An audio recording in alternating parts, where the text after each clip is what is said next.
Ustadz, ada istilah cinta ditolak, dukun bertindak. Karena di kampung saya masih banyak yang seperti itu, Ustadz. Jika menikah karena dukun, bagaimana pasangan itu, Ustadz? Dan apakah itu menjadi perkawinan antara syaiton?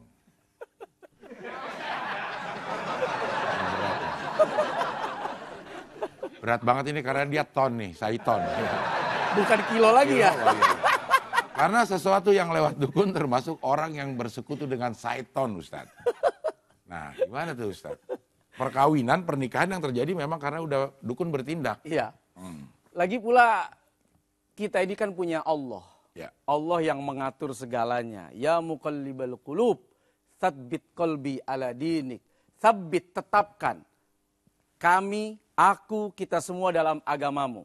Nah, kita minta nih kepada Allah, ya Allah, kalau pakai bahasa Indonesia, tetapkan cintanya kepadaku.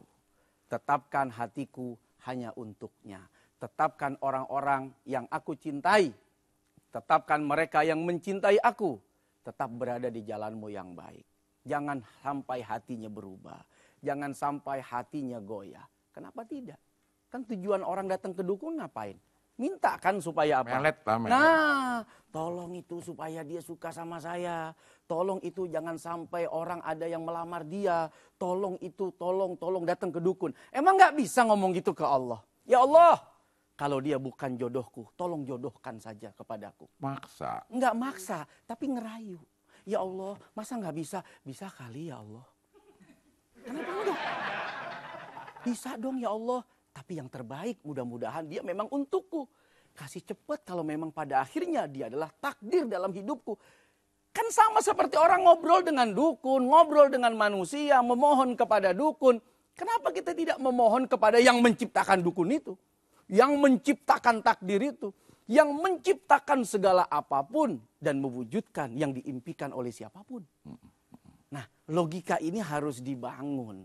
Bahwa sesungguhnya pernikahan yang paling bagus adalah pernikahan yang benar-benar karena hati. Kalau yang ini kasus yang seperti ini, pernikahannya karena memang dia hasil melet dari dukun, itu gimana status pernikahannya? Ya, secara sah pernikahannya tetap sah.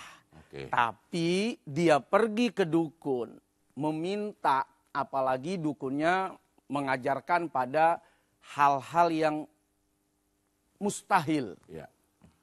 Pala kambing lah, ditaruh, dikubur, supaya nanti makhluk-makhluk yang akan menjaga kamu itu menikmati kepala kambing itu. Nah, misalnya, kamu ndak usah mandi 7 hari 7 malam. Gatel. Wah, Gatel. kan macam-macam ini cara dukun memberikan gaya gitu loh ya, syarat kepada siapa aja yang datang. Nah, kalau syaratnya sudah keluar dari agama, ditambah lagi kita meyakini dengan kesalahan itu, hukumnya bisa jatuh pada kesyirikan. Tapi bicara pernikahan, bagaimana kalau saya dapat boleh hasil saya ke dukun? Ya tetap sah pernikahannya.